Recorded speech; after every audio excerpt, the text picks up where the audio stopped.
শীতের মরশুম শুরু হতে না হতেই পিকনিকে মেতে ওঠে বাঙালি। বছরের এই সময়টার জন্যই যেন সবাই অপেক্ষা করে থাকে। বাড়ি থেকে দূরে নিরিবিলি প্রাকৃতিক পরিবেশে পিকনিক করার মজাই আলাদা। তবে শীতপ্রধান দেশে গরমকালকে পিকনিকের মূল সময় হিসেবে বেছে নেওয়া হয়, অর্থাৎ জুন মাসকে। অপরদিকে ভারতের মতো উষ্ণতার দেশগুলিতে প্রধানত শীতকালকেই পিকনিকের মোক্ষম সময় হিসেবে বেছে নেওয়া হয়, যার থেকে বাদ পড়ল না হাবড়ার ফ্রেন্ডস গ্রুপও। প্রতি বছরের মতো এ বছরও তারা মেতে উঠল বনভোজনে। পারিবারিক ঘনিষ্ঠতায় সপ্তাহের পঞ্চম দিন শুক্রবার দিনের শুরুতেই বনবীথি পিকনিক স্পটে মেতে ওঠে তারা।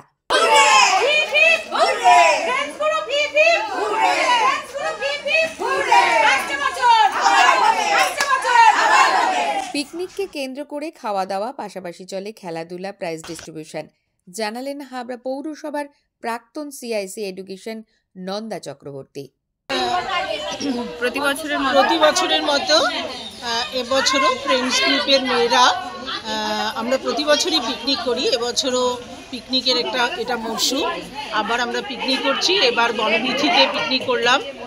সমস্ত মেয়েরা বিভিন্ন ওয়ার্ডে, হাবড়া পৌরসভা 24টা ওয়ার্ডের গুরুত্বপূর্ণ মেয়েরা তারা এই পিকনিকে অংশগ্রহণ করেছে।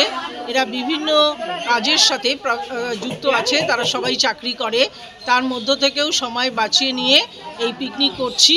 আমরা সবাই আনন্দে থাকছি এবং এই পিকনিকের যারা অন্তর্ভুক্ত মেয়েরা সবাই কিন্তু সমাজ সেবামূলক কাজের সাথেও যুক্ত রয়েছে। আমরা দেখলাম যে কিছু প্রাইজ ডিস্ট্রিবিউট হলো। হ্যাঁ, কি কি খেলা ছিল? আমাদের খেলাধুলাও থাকে, পিকনিকের সাথে আনন্দটা বাড়ানোর জন্য খেলাধুলার ব্যবস্থা থাকে। মিউজিক্যাল চেয়ার ছিল আর পাসিং বল। কজন করেছিলেন? কত? প্রথম দ্বিতীয় তৃতীয় আমাদের এই পজিশন পেয়েছে, অংশগ্রহণ করেছে এবছর। হ্যাঁ, সবাই অংশগ্রহণ করেছে। মোটামুটি কতজন আপনাদের? আমাদের এই এবারে পিকনিকে আমাদের প্রতি বছর 100 উঠতে হয়, এবার এই 100-র মধ্যে লিমিটেড। ভুরিভোজ মানেই বাঙালি, কি কি ছিল আইটেম? হ্যাঁ, প্রথমে চিকেন পকোড়া আর কফি দিয়ে শুরু হয়েছে।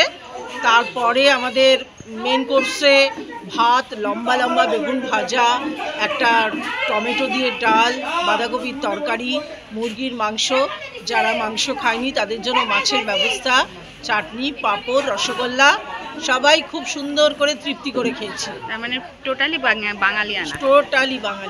আপনার নাম? আমার নাম নন্দা চক্রবর্তী, আমিও ফ্রেন্ডস গ্রুপের একজন মেম্বার। এদিন বনবীথির বনভোজনে উপস্থিত ছিলেন হাবড়া পৌরসভার পৌরপ্রধান নারায়ণ চন্দ্র সাহা, রাজনৈতিক ব্যক্তিত্ব বিশ্বজিৎ সমাদ্দার সহ আরও অনেকে।